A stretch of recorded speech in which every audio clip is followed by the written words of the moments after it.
Hello and happy Friday, and thanks for tuning in to radiofreerhinecliff.org.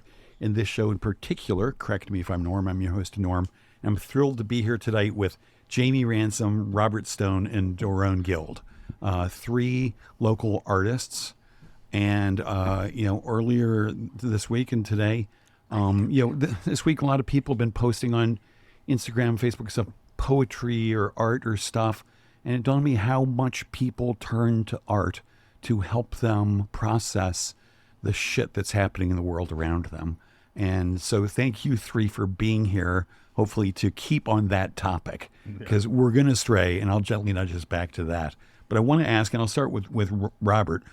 People who don't know, Robert Stone is a documentary filmmaker of enormous renown, and many of his films are, I wouldn't say outright political, but close enough and political adjacent, and touch on lots of interesting political issues like nuclear power, infamously. And you got a lot of heat for that, but it was your point of view in there. So anyway, Robert's a wonderful guy. He's been on the show before, prize-winning documentary filmmaker. I want to start with you. When the election happened and the results came back, you felt something. Did you turn to any art to help you sort of process that? Did you put on Brahms or read a favorite poem or any shit like that? I was getting so anxiety ridden about the results. Like I was turning on CNN at like 6 o'clock, like when nothing was happening. And so I actually watched a documentary about Norman Mailer, which kind of took my mind off things. Oh, you did? Yeah. And I just got transported into another world. And then suddenly it was like, oh, God damn. Here we are. Then the documentary ended. What? And then the documentary ended. Yeah, back to reality. You're back to Real reality. life was worse. Okay, working left to right here. Jaime, same question? Yeah, I had to turn off Instagram for a whole 24 hours because everyone was trying to like give me answers and I needed time to grieve 100%. I did actually start rewatching a documentary that had nothing to do. I recently read Parable of the Sower and Parable of the Talents, which changed me irrevocably because that's what that book is for. So I was like looking for ways to escape. So I was like rewatching One Strange Rock, which is a documentary that talks about space and the Earth and interviews astronauts. And I was like literally being like, all right, so how quickly are we gonna like get off this planet? Like, let me know like how up to date we are with the technology for us to leave, because that's my next step. Like it's we're just gonna go downhill. We're just gonna keep going downhill as a human species. So I'm looking for a way out. The next planet. Yeah, next planet, next world, next style of life. I'm looking. Sadly, you might have to get a ride there with Elon Musk. Yeah, that's the trick. I was like, I'm not gonna. It's also all the next generation. We're still stuck here. Doron, same question. When shit hit the fan, did you turn to any art? When it really shit hit the fan, I was in music and I just needed to keep myself busy.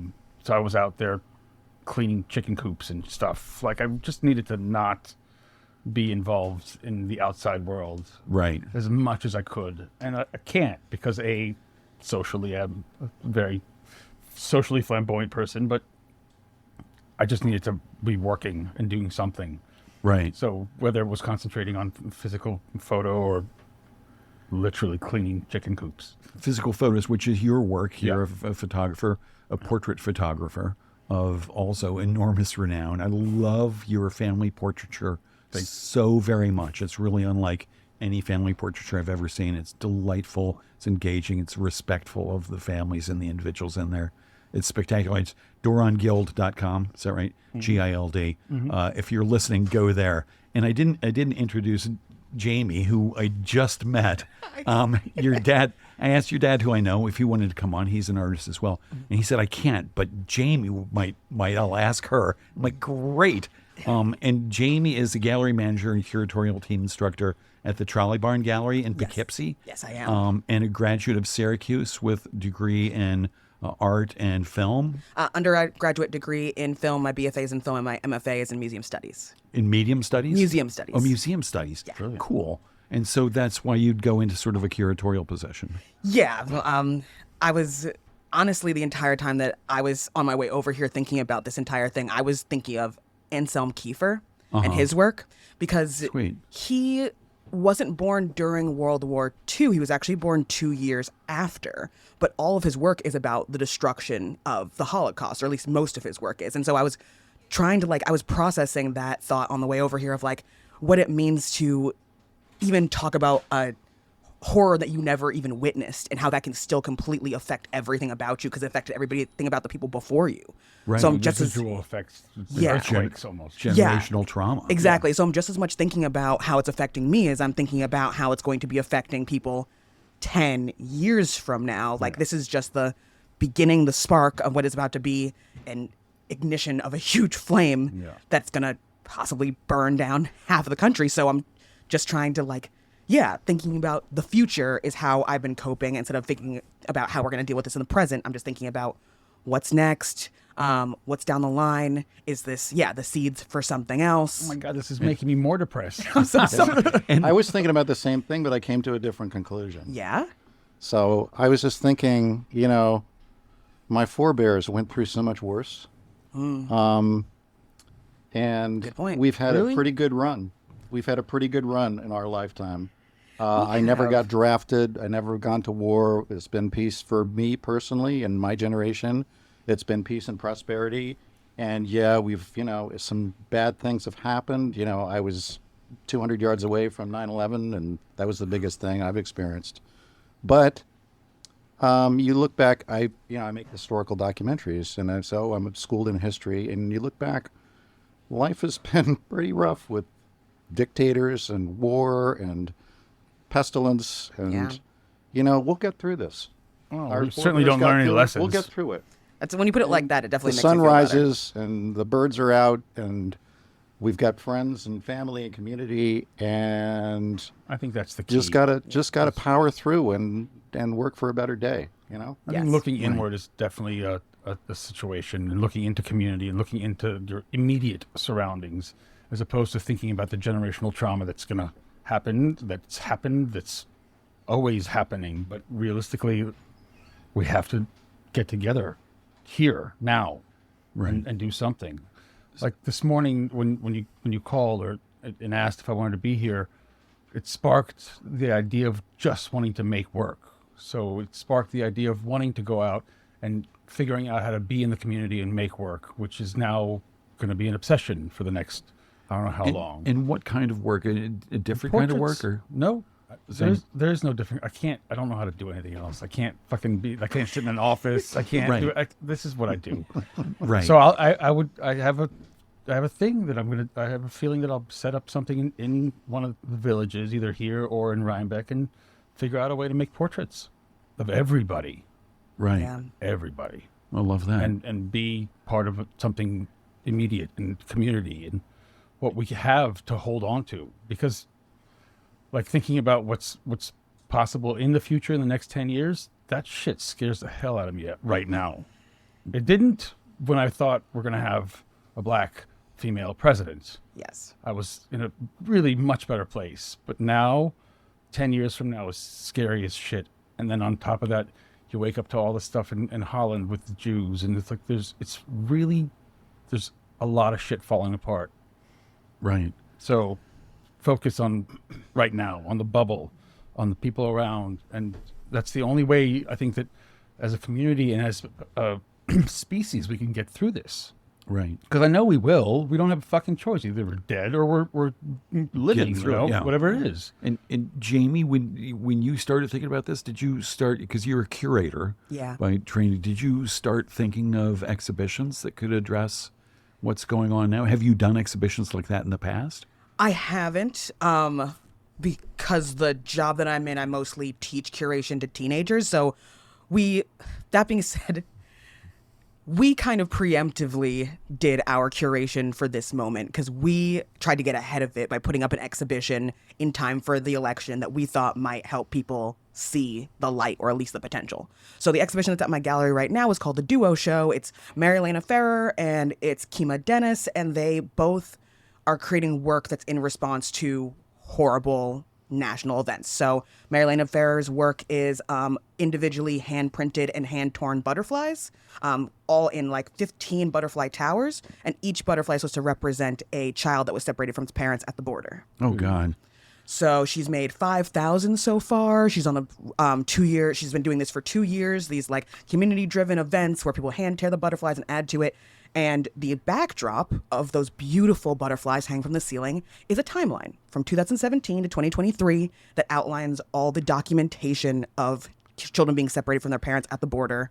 Yeah, between now and then. And so She left room for the future. she did. She actually left 2 towers completely so sad. Yeah, so that we could, and we did a workshop so we can help create more. But yeah, she needs to make 3,000 more butterflies based on her last research. That's like 8,000 total. So that was like really difficult as to see us put up a huge like red flag warning sign at the gallery, Right. and then to feel like, I mean, you know, people in Texas didn't see it, so like New York did what it needed to do. And who is your audience for these exhibitions? The city of Poughkeepsie and anybody else who can make their way to our gallery. The other side of the exhibition is Kim Dennis, and less relevant to what's going on right now, but, well, not less relevant, just like a different perspective. Her work is based on war in Africa. She's like been transplanted 3 or 4 times in her life because of war in Africa before finally making her way to America. So a lot of her work has to do with children finding joy in moments of absent horror. So there's one piece in particular that's like 5 girls in a circle dancing, and at their feet you're like, oh, what's that? Are those like crayons? They're so brightly colored. No, they're gun shell. Like, Right. and like one of those girls has like a blood stain on her like lower area, implying some horrible things. And one of the women is actually just a reflective mirror, so you can imagine yourself in its place. And Are these so paintings? yes, those ones are paintings. They're multidisciplinary paintings. So there's like sand attached, tool attached. Some of them are interactive, so you can add to the chalkboard that's on there. So we at the gallery were trying to like get ahead of this by putting art up that we thought would either inspire change or remind people that we can get through the worst possible situations. Because we're Right. still in it. Because we're still in it all the time. So Right. it's just been a month of like trying to prepare for this. Now, you described the one painting, the kids laughing, Yeah. you know, with this colorful stuff around them. It turns Yeah. out to be like shell casings or Yeah. whatever. And it reminded me of something, you know, back when there was sort of more coverage of Gaza, you know, early on, when, you know, all this horrible shit was happening, and seeing a picture of kids with like a clown, Yeah. you know, like entertaining these kids. Trying to just take their minds And off of it's it. so jarring, yeah. Which is a right and noble goal for art to Yeah. give people a little Not to bit of mention, respite. everybody, Israel, Gaza, everybody in war-torn situations always try to still stay normal. Human, Yeah. They try to keep the day. They gotta go to work. They gotta feed the kids. They gotta, whether or not shells are falling all over the fucking place, they still have to stay in the. Yeah. I gotta get a paycheck. I gotta pay the rent. I gotta do the thing. You stay the normal. You stay. It's like business as usual without it being remotely close to usual. right? I mean, just in the last year, I've been at work, and there was one day when all of the Wi-Fi in Poughkeepsie was just out. And like we all just like went to work, and we're just like, I literally kept making the joke. I was like, is today the day? The apocalypse happening right now? Should I go home? And everyone's like, no, it's just the Wi-Fi. It'll be back. I was like, are we sure? And then another day, earthquake in Poughkeepsie. Just like on the 3rd floor, having a staff meeting, windows shake. Everybody is like, what the heck is that? Oh yeah, there was an earthquake in Poughkeepsie, happened this year. And we're all just like, should we go home? Should we stay? Is everything okay? All right, the world's going to keep spinning, so I guess we will come back to work tomorrow. Fantastic. Right. Wait, what? Yeah, that's why. That's what I'm saying about. At least we need to know that we can just keep staying with our community and keep staying with our people and keep staying in the place where we can make work. We have at this stage we have to make work. We have to do something. We have to keep busy. We have to make sure that people know how we feel as artists. But it's not gonna be easy to get It through this. isn't. This is gonna be Do you bad. imagine the audience for your creations, for your photographs? Yeah.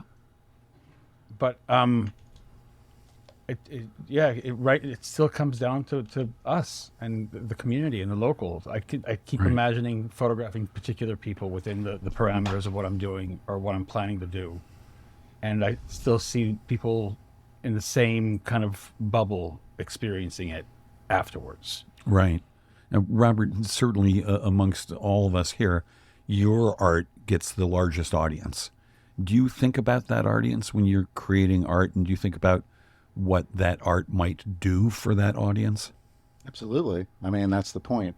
I mean, it's a mass medium, so making a film that nobody sees, or for me, making a film that just preaches to the choir, if it's a political film, making a film in which I'm just sort of pumping up the audience who already agrees with me, that doesn't really interest me. I mean, I've kind of made a career of being like criticizing the home team, Right. Like, come on guys, like, I love you, but we got to get real here, you Right. know? Yeah. And I feel that this is a moment where I know a lot of people are saying, pointing fingers, and it's them, and they're bad, they're evil, and what kind of country do I live in, and all this kind of thing. And I think we need to look in the mirror a little bit. There's something, if you look at what happened, and I know you don't want to focus on the politics of it, but the politics Informs the art. Yeah. Almost every demographic in this country has turned right. Right. Now, there was right? Except for black women. We voted 92% for Kamala. Thank you. Okay. And let's just say for the radio audience, We haven't changed. I bowed out. for the radio audience, in case you didn't guess, Jamie is a black woman. Yes, proud black queer woman. And Clearly proud. Yeah. Yeah. Yeah. Well, you had somebody to root for, right? Yeah. Exactly. Yeah. But that's exactly what I was afraid of. Is when I saw it, I was like, these numbers actually make a crazy amount But in of terms sense. of art, Right. I think we need to really think about, if we're going to address the times we live in, we need to really think about addressing the issues that have driven so many of our fellow countrymen to embrace a man like Donald Trump. And not to say, obviously there's a lot of people who just, that's their guy. Okay. But an awful lot of people. There weren't more people now than there were last time. There were less. Yeah. They just less didn't people go voted. vote. But People didn't go vote. if you look at the statistics, every demographic switched. It wasn't just like a certain group of people. It wasn't just white young men. For sure. It was If everybody. we looked at the last election, how far did it go? So anyway, so I just want to bring something up about art and politics and everything Yeah. we're doing. Which to get back to what you were saying, Jamie, when you brought up the thing about the child separation. So you guys might know a filmmaker named Errol Morris. He's one of America's sure. greatest documentary filmmakers. Okay, so Errol made a documentary that got showed at Cannes and got a lot of attention about child separation. MSNBC picked it up. MSNBC, like, we think, okay, they're on our team, right? Sort of. And they deep sixed it. Wait, so they bought it and iced Yes, it? they Shelved did. it? They shelved it. They said, we don't want to show it before the election. This is preemptive, right? And who knows if it's ever going to be seen at this point. Another filmmaker, our local filmmaker, Nick Quested, who made the documentary about January 6th. Right. CNN wanted to show it, but said, we don't want to show it before the election. And now it will never be shown. Right. So to me, this is the scariest part of all. Is the Self-censorship. So self-censorship, Well, it's cowardice. cowardice, And looking out for corporate interests. it's the same as the Washington Jeff Post. Bezos, Yeah. absolutely. Subverting This your is morality even for profit. scarier Yeah, because it's burying shit. because we're doing it. Well, people are doing it to themselves, Yeah. right? I don't want to do that. I don't want to rock the boat because I got to look out for myself. And this happens in every authoritarian regime, right? Right. So, but I do think introspection is called for, and not just finger pointing. Oh, yes. Right. Not to mention, we're the ones who're going to have to live through this and figure out how to get out of it. Yeah. Right. So did it make you think, Robert, like, oh, you know what? The Times called for a documentary like this or that or about this, or did it make you think of new work that you'd like to make? Well, I was totally convinced Kamala was going to win, so I'm too. still processing this. I No, was That's what the expecting a thing was. Is that blue wave. when you look at the States, I'm like sitting here being like, I should have seen this coming because we live in like our little blue bubble. Yep. So of course we all thought that Kamala was going to win. We live in New York. I didn't call my mother-in-law in Texas and see how she was feeling about it, or maybe I would have had an antenna out to like I see. wish you had a person in Philadelphia. Yeah, can we just look at the whole grid? I'm just sitting here being like, am I surprised that every Midwest and Southern state voted the way they did, and that the only holdouts were what? New York, California. No, the entire east northern coast. Well, Nobody's day- surprised. Everybody's shocked. Yeah. The day before, 538.com, pretty reliable source, Yeah. had Harris by like 0.8% or something. Yeah. I mean, that's a The House, world the of difference. Senate, Yeah. everything just got trampled because people didn't go out and vote. When I woke up the next morning, I just cried. Yep. Right. Well, yeah. I've been woke waking up- up every morning to cry. A reasonable reaction. I woke up at 6 a.m. and I just cried so hard. My boyfriend had to wake up and hold me because I was like, I felt like my entire life had been yanked from it. Exactly to Robert's point. I feel like I've been actually living a pretty damn privileged life. As a Right. black queer woman in New York, I feel like I've gotten almost everything that I've wanted. I've been educated. I've enjoyed art. I've had friends. I've never been beaten in the streets. I mean, like, and so when I saw what happened, I just imagined that my daughters are not going to grow up in that world where they can feel like they've never had the N-word yelled at them. Right. It's so rampant right now. Yes. The last 2 days. Yeah. What? Yeah, the New York Times reported like all of these texts Yes. to black people across the country at universities saying report tomorrow for slavery duty. Yeah, and that's when you read too much Parable of the Sower and too much Octavia Butler, like they're also in Parable of the Talents. It was just one night they thought they were safe. They did everything they could to be safe. And then in one night they were completely overtaken and enslaved for 2 years. Right. Well, we're all enslaved by social media. My advice to everybody out there, get off social media. I did it 2 years ago. I'm still alive. I'm still happy. It's all good. You can do it. Oh, you did. So did you use it to promote your art? Of course. Yeah. you still use it to And promote your art? No. do you see any difference in how the art's doing since you stopped using social media to promote? I have been, since I stopped, I've been working on one film that's just come out, which is it's about space and other aliens. And, Fantastic. so I haven't, I mean, I probably should get back on it, but I'm not going to. I think it's Right. toxic and It's terrifying. and I think it's destroying the world, and I think it's a major reason why we are where we are politically, and I don't want to have anything to do with it. Right. Daron, why do you think it's terrifying? Because it has destroyed the world. I even see my kids who aren't on social media but are online, and it's obsessive. It's an obsessive. And you're talking about place. random texts to black people saying sign up for slavery. Yeah. Okay, there's a lot of crazy people out there, Yeah. but only since the advent of social media did they have a direct line to you. Exactly. Because They you write- have chosen to be Yeah. on a forum that allows people Yeah. who hate you to do this. I had Yep. a You've gotta crazy stop. interaction with my students where they're 15-year-old black girls. And we were talking, because I'm trying to talk to them about an exhibition we have coming up with pollution prevention. So I was talking about all the things that relate to just the world. And we were talking about social media and the news. And they literally were like, yeah, you just have to like decide what you believe on TikTok. Like they're like, we get everything, but you kind of have to just like pick and choose what you think is real Right. and then absorb that. And I'm Right. I like, think it's- exactly, with the no problem checks is or it's the balances, other- they it's the just other individually side. decide what's true. The other side has access to you. That's Yeah. the thing. Everybody has access to you. You have access to everybody. And there's a lot of dumb and or scary people on there. And Yeah. it's crazy. I have a 10 and 12-year-old, and I'm like desperately trying to get him off those screens. Yeah. So Because I'm Scary. like, I don't even know where they're going to end up. I have no idea.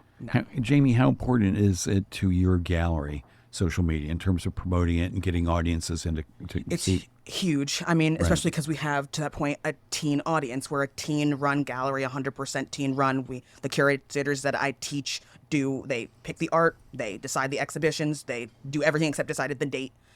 So we have to do everything in our power to make sure that teens who would want to be in our program can see us, and to make sure that anybody who has a teenager will see us, and to make sure that people who don't have teenagers and just love art also see us. Right. So Instagram is the best way to reach all those demographics at once. Right. And we have a mailing list, but people don't read emails. So and we get billboards, and every single year we think the billboard is a waste of time because people aren't reading billboards while they're driving. Exactly to that point, a lot of people are texting while driving. So people literally are not looking at anything besides their front windshield and what's right next to them on their hand. So social media is huge for us.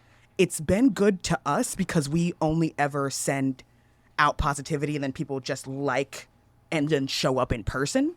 Right. But But I'm sure there's a double edge in there somewhere. I think there is. I mean, we're absolutely 100% reliant on it. There's Yes. no question. I've My work is absolutely 100% reliant on it. Even if things are printed in a magazine or a newspaper, whatever it is, everybody ends up going back to seeing the work on social media. Right now, And then I'd seen an exhibition, an actual physical exhibition of your work, Doron, and beautiful portraits. I think you had like Baryshnikov and all these fabulous people, and they were gorgeous.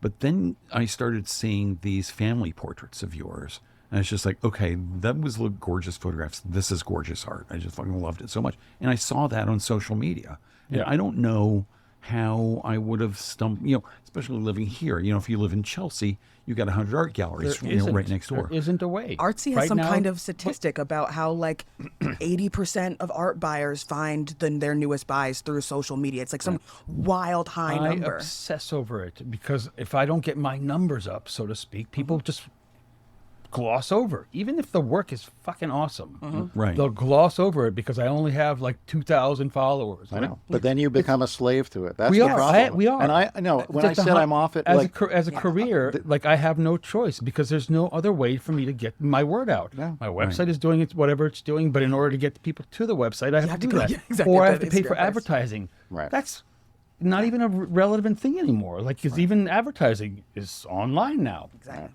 But there's no revenue on the other side because advertising is like lost its like edge. So the revenue stream for art of all stripes is it's very difficult. Yeah. It's never been more difficult. It's getting more difficult. and you can make relevant work and you can get attention and it's all that stuff, but it's always going to lead back to the crazy hustle, the crazy grind, and the crazy identity that you have online. Yeah.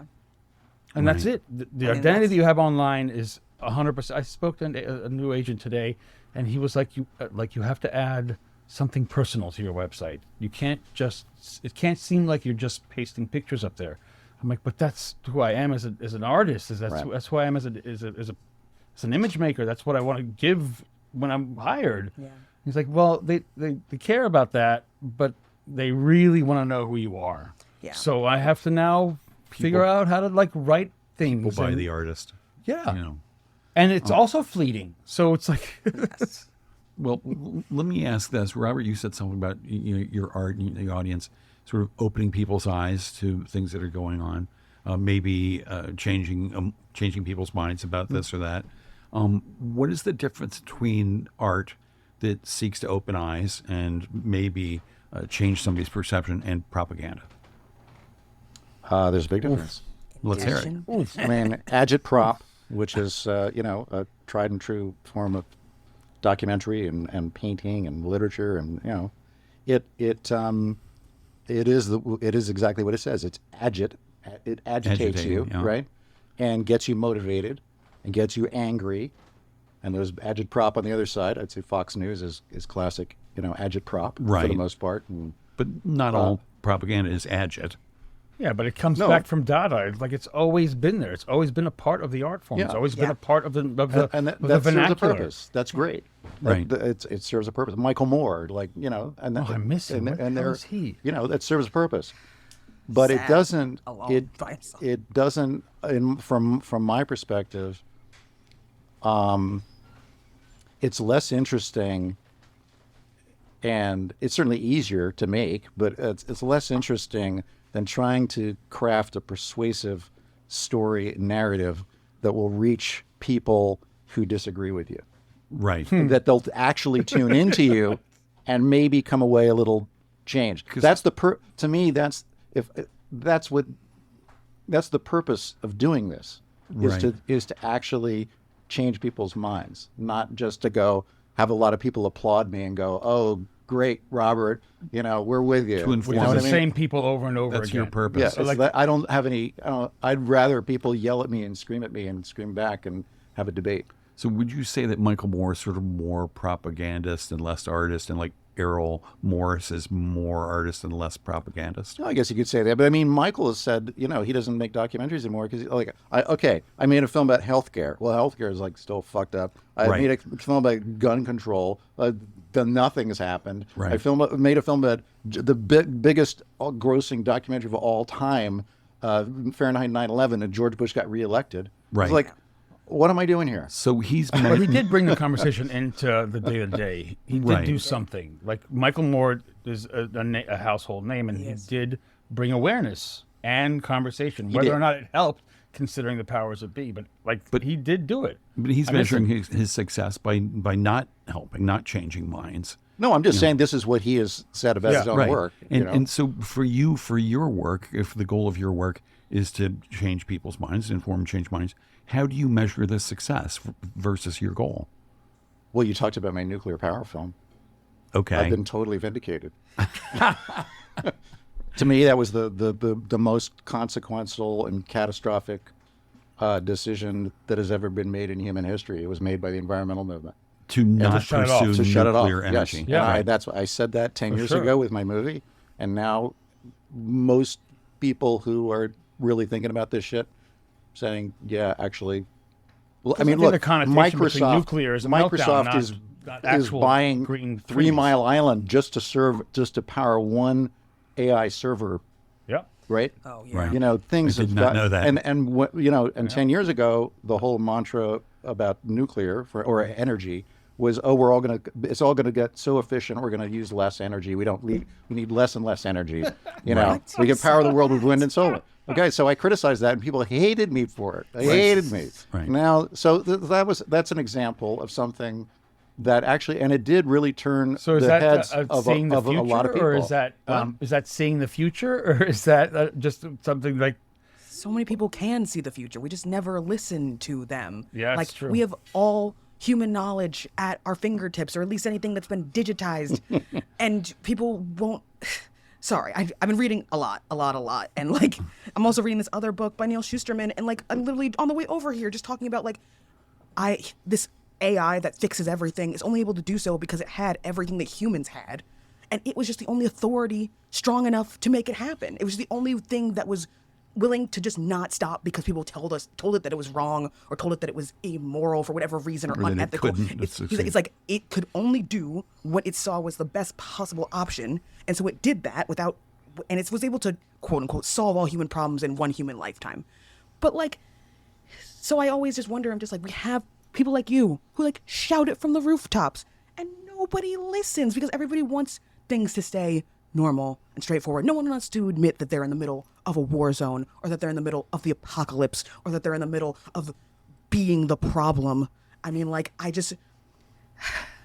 I love all human people, but like, I can't say I'm surprised that white men let me down. I can't say that I'm surprised, because that's just how it's always been. Right. And when Certain certain, just white men, though. I know Really that it was it was white women. One in, So I blame one it- in I 4 blame- black Yeah. men voted for Trump. Yes, but Really? yeah, no, Yes. that's actually true. Yeah.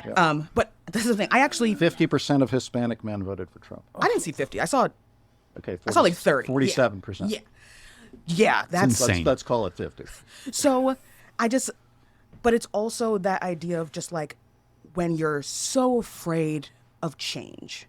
When you're so afraid, when your entire life is cruxed around the idea that if they have some, I have nothing. And that like survival, desperate mentality is something that like I worry about, because I just worry about how we're raising all of our people, that they're all thinking that it's us or them, because there's enough to go around. That's been proven. Yeah. And there's plenty of space, and there's a little bit of time, but like no one wants their lives to change. And nobody wants to see what it looks like on the other side of being oppressed. So people sort of stick with their with their opinions. Yeah, so You know, people will they won't stick change. with whatever it means to mean that they're going to have to change the least, and Right. that their lives are going to have to change the least, and what they think is true can continue to be true. But yeah, I mean, like this like comfort that we've all sit in, where we're just like, you know what, apocalypse won't happen in my lifetime. Bad things have always happened, but if we're getting better, and like I don't believe that we're getting better. I believe that we're just different. I don't. Well, you know, Jamie, Yeah. I'll just say one thing. I think for a lot of Americans, the apocalypse is already here. Yeah, It's but happening. and yet nobody's doing a thing about it. Nobody's and from the left and the right. Yeah. And they want they're digging in. and they wanted somebody who's just going to blow the whole system up, and Yeah. that's what they voted And for. I was happy for us to burn it all to the ground when it was Bernie saying that, because I knew that he was going to rebuild it on the ashes of something that was going to hopefully Right. be at least different. Right. You know, A little more I'm just equitable. willing. I'm just trying to like see what the new thing could be. But nobody wants new, because that means that what they were doing so far might be wrong. Nobody wants to be told that they're wrong. Nobody wants to be told that they're racist. Nobody wants to be told that they're homophobic or Islamophobic. But you are. We all are. We all grew up now. Like We we've all all been have alive this something. whole time, We all have something. having propaganda to that point shoved down our throat our entire lives. Like as a like I said, queer black woman, I grew up thinking that lighter skinned women were more beautiful than dark skinned women. I grew up thinking that skinny was the only like all these things that I had to unlearn in my 20s. But like I had to actively be like, I think these things aren't serving me. So Right. I am going to make some changes in how I perceive the world. Right. And I'm lucky that as someone who's oppressed, the only way to go is up. Yeah. Well, Also, you're also lucky to be an intellectual and to figure out how to solve your immediate problem. That's true. Within I was yourself. very privileged growing up. Let me ask this, Jamie. As you were unlearning this in your 20s, was there any art that helped you along unlearning these things? Oh, yeah. I mean, I teach feminist art history for a Vassar lifelong learning class now. And my gender studies class, I always say it was like almost like redundant because it was all the things that I already thought.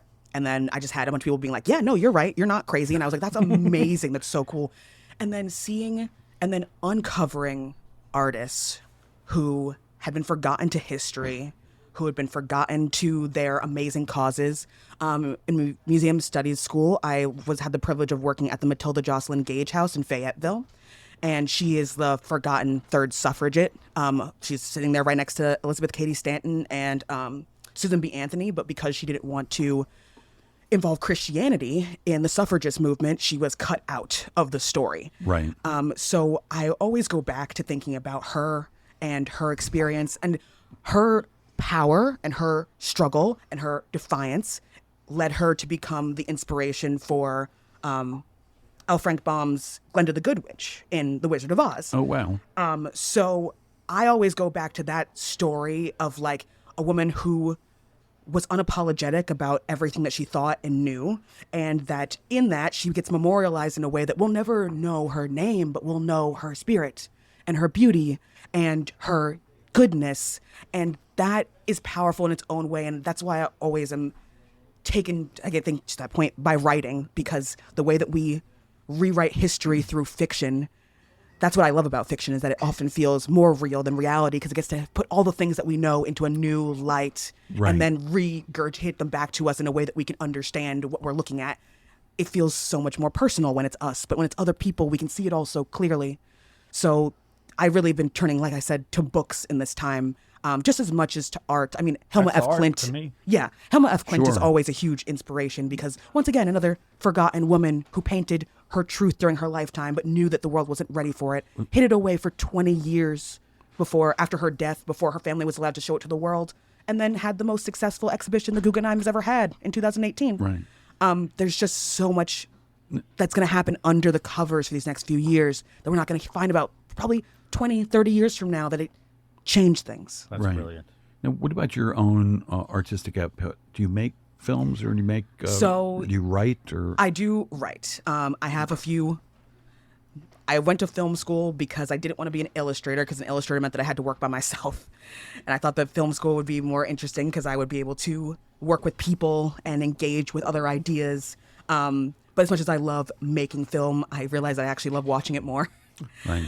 So I'm always writing down ideas for comic books that I think would be fascinating, or for little short stories. And recently, to that point, I've been getting really into science fiction and rewriting the world in a way that I feel like people can understand. And the unfortunate part about COVID is that it happened so recently that there are a lot of books that don't incorporate the idea of plague into their worlds. And so I'm really interested in what it would look like to tell a story that's like from the general, not the general, but from the dystopian point of view, and involve what happens when disease is put in there as Andromeda well. Strain, you ever read that? No, but gotta read it. it's on the list. That's your book. Yeah, I got yes, exactly. I know I have a Read long. Three Body Problem? I haven't read it. I watched the read it. TV show and I literally rewatch it as my comfort show now because I'm just like, yeah, but no, I have it on my Audible. It's gonna be the next purchase. Right. Now, Doron, did you make any art during the lockdown, during what they call I the tried pandemic, as much as humanly possible. that I went- addressed that? During the lockdown, I, because of the way I make photographs in general, it was really hard for me to make the work that I normally make. Right. Because it's all big and like, let's get assistants to run around and shit. But when I went to my trusted photo store and I said, give me something. Just give me some camera that I can just go. So he gave me a Leica, and for a year and a half, I just snapped away. And it created a body of work that I love and I cherish, which has nothing to do with the work that I make now and or made before, but it was something that I could show and almost like editorialize our life within COVID. Yeah. And it helped me like just get through the days and helped me keep being a photographer. Like people fucking, they dropped it. They couldn't keep going, but it helped me just be able to keep making work. Right.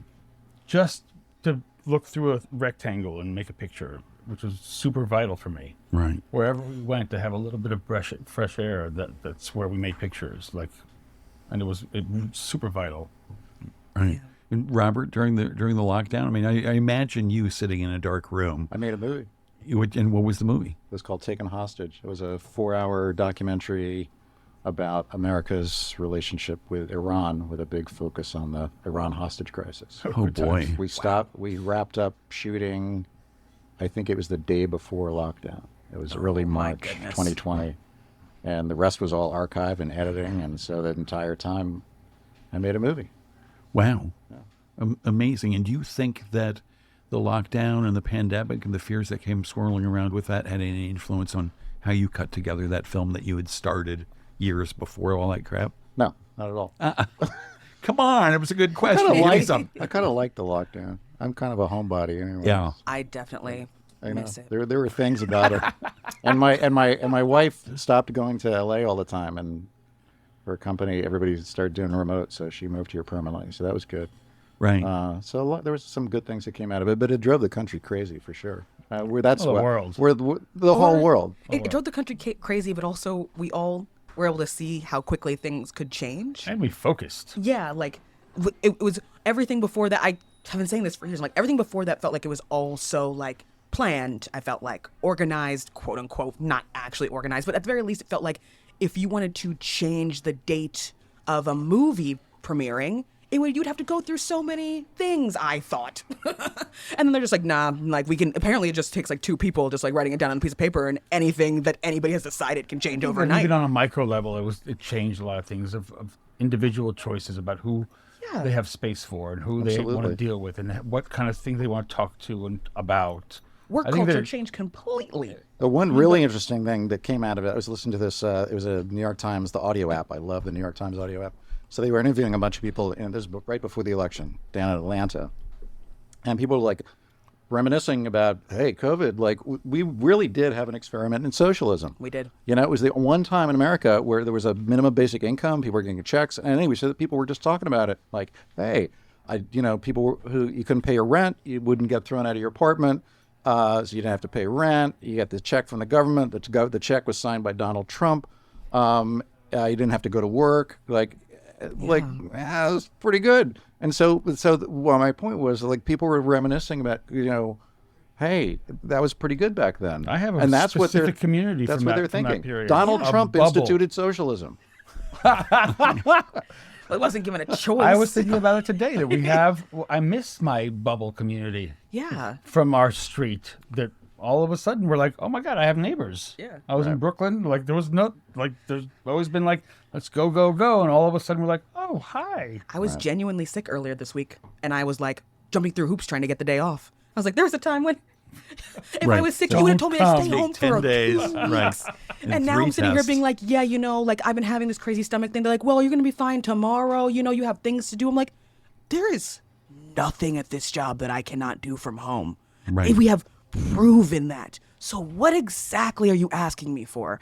And it worked out. She was like, no, take the day. But like, I just kept like going back to them. Like, there was a time When if I told you that I was sick, you would not question it, not look up, not expect me back for weeks, and like to that point, not have ever expected me there because I wasn't showing up in person. And I That's also why I'm freelance. I also went through COVID. I have totally changed my mind about the school lockdowns, though. I think it was a disaster. Total disaster. I was all for it at the time. Total disaster. And I think that's one of the legacies that people hold against Democrats. I was a horrible teacher. When the schools went remote?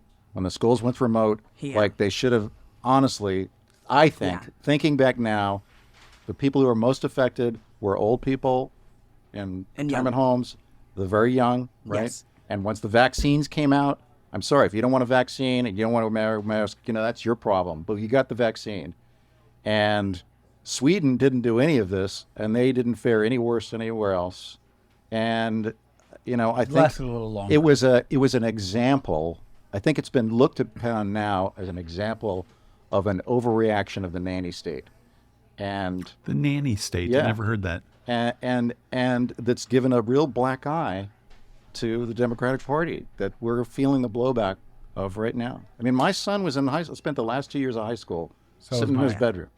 Yeah. Right. It was the worst thing that ever happened to him. We He'll have never student- recover from it. we have students coming into our program now. He's doing Yeah. great now. He's in college. He's doing great. But statistically, they say, that generation is going to suffer and probably be studied for the rest of their lives for what we did. We saw and some it was weird, unnecessary. We saw some weird changes with our students because every single year we not purge, but kids graduate and move on. So now we're officially in the group of kids who were in middle school when COVID happened. We've been working with the kids who were in high school when COVID happened for the last few years. Now we're at the kids who are in middle school, and they are so different.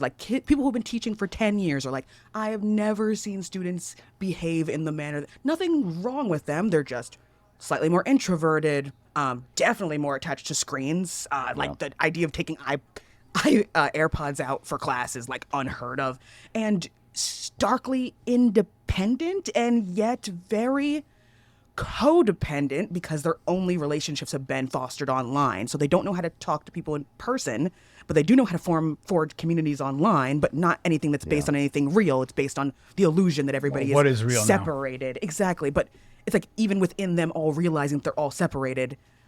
There's a new phrase that they've been using about they're just not trying to get into each other's trauma. They all know that they're traumatized. They all know that they're all in the worst trauma they've ever been. But can I tell you my trauma when I know that you're going through so much? No. So we'll just keep each other at arm's distance so we don't have to give each other's trauma. And I'm like, that's how relationships are forged. I mean, relationships and trust and friend and family are And built growth through to some shared degree. experiences. Yeah, So right. you guys separating And that's yourselves. how you get out of the trauma. Exactly. But they're all at arm's length, just terrified that if they were to spill what had happened to them or what they've been through, that they're going to re-traumatize everybody else and no one will be able to function at all. Yeah. And none of us know how to tell them that that's an illusion. And so how is their relationship chain versus, the kids 6 or 8 years older to actual physical art in the physical world? Yes, they're all very concerned with their own lore, is how they phrase it. Really? Yeah, because they all, main character energy has been a phrase for a long time, pretty much ever since COVID started.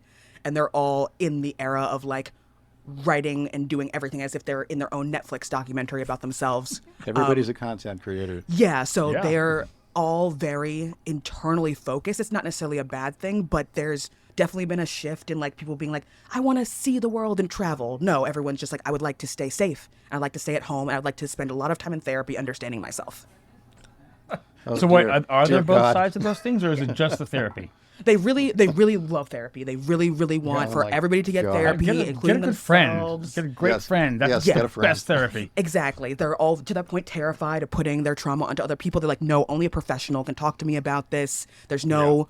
I mean, I think that on the level of making content, I think that's the sin word for the sinful word for art right now. Yeah. Is that just put it out there, and there's zero content as far as personal and or expression. So people are making so much work and so much content that it gets watered down and it gets completely irrelevant.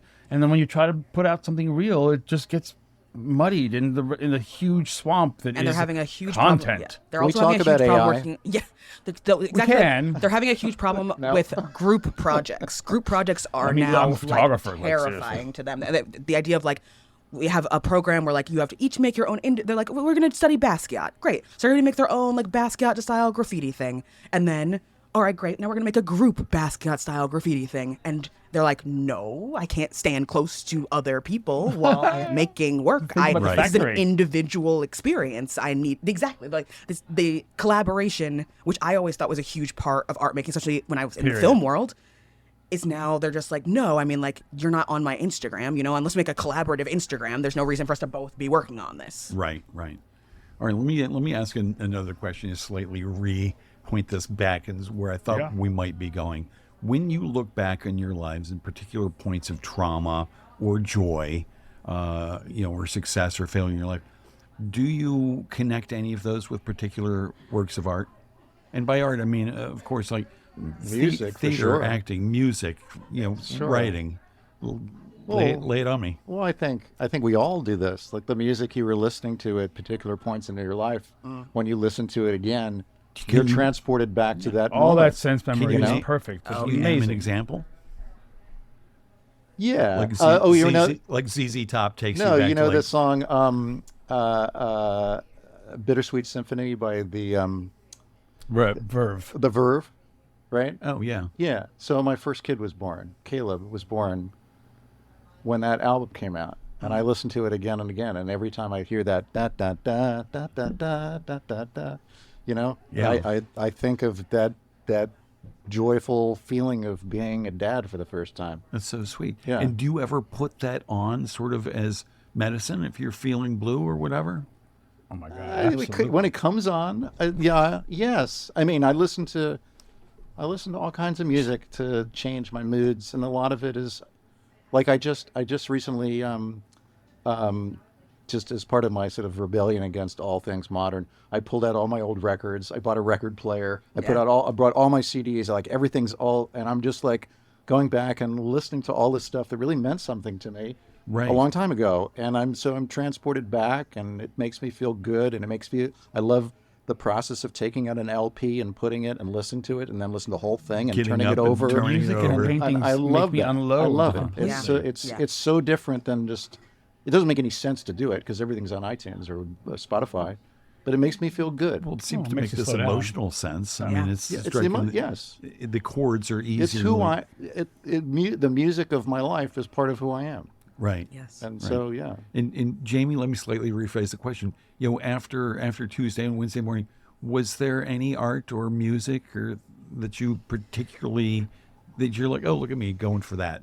Yeah, I recently just did a Halloween art history for my teenagers, and we talk about gore, and so we talk about Goya, and I'm always Gore, like blood and guts of gore. Yeah, so like Goya. Not Al Gore. yeah, so Yeah. no, not Al Gore. Yeah. So Francisco Goya did the black paintings in his Right. final years, and one of them that's my favorite. It's always been one of my favorite, and like to me, the more I learn about it, the more it's like the perfect understanding of trauma is Saturn devouring his son. Uh-huh. So Which like is a grotesque painting. grotesque painting of this giant long-haired monster devouring a body and like with like dismembered limbs, but that With name relish. Yes, but that name was attributed to the piece after his death. Really? Yeah. After Goya's death. After Goya's death, he spent his last 2 years in a cabin in the middle of nowhere, slowly dying of an illness that he couldn't figure out what it was, slowly going deaf and blind and painting directly onto the walls. One of them was Saturn devouring its son, but he didn't label any of the pieces when he made them. They were labeled after his death by the Spanish queen who took them. So we don't actually know that that's what it's supposed to be. Right. It could be Saturn, but Saturn normally has a red garb. He's normally not naked. And the body, when you look at it, actually looks like it might be a female body from behind instead of a male one. So it's like the perfect summary to me of like what true horror looks like and like Right. fear. Like it's purely just Goya's subconscious giving face to his fear, and we've attributed it to like Greek mythology, but it could just be fear. Yeah. And I Rorschach love is that. Rorschach. You'll always find whatever you're looking at. Exactly. What's the name of it again? It's Saturn devouring his son. So if you're listening, look that up online, and you'll see it. It's an amazing painting.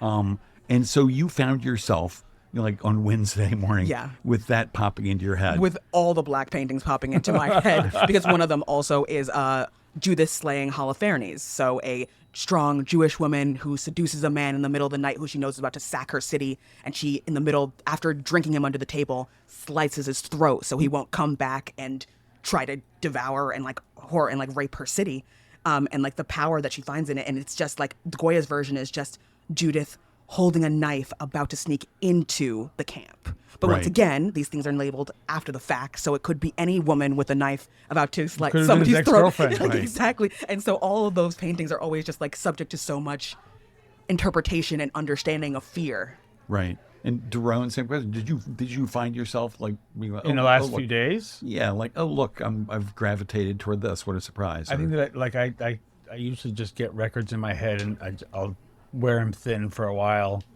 So it's just whatever I was listening to, on top of the fact that I just wanted to be in a weird headphone space. Right. Yeah. Which is an interesting space. I don't use headphones anymore. Yeah. I mean, not since college and Dark Side of the Moon. I do find the sound and the music to sound exponentially better with headphones. It's a whole different vibe and atmosphere. For sure. And I think that's what I needed. I just needed to exist in a colorful musical plane, and it worked. It totally worked. I play music too, so that's also been helping me edibles. a lot. Oh yeah, edibles. Oh good. So, And so just keep it calm. You're creating the art of playing music, and it's a great outlet. Right. And sense memory in music is so tactile. It's unbelievable. I'll see a show and the first chords come out and I'm like weepy. Like it's something that paintings, Degas does that to me, and music does that to me. It just helps me let go of whatever's in there. I don't even know what's going, but it's going. Right. And that's what I love about making work, is that it makes me smile and it puts me in my happy place. I mean, I have a very blessed life. I have a wonderful wife, wonderful kids, a wonderful home. I have animals galore. And there's always something. And if I find that thing that's trapped in there and I listen to something amazing, I'll cry in the car and get it out. Oh, yeah. And I think it's you gotta cry. The most liberating moment. And it's art. When, it's always been art. When you're touched to that level emotionally, that the art makes you cry. Yeah.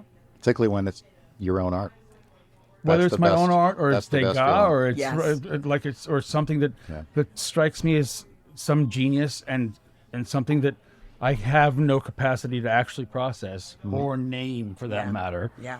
All I can do is just stand there in awe and let it go. Yes. Right. And that's what art has always done to me. Always.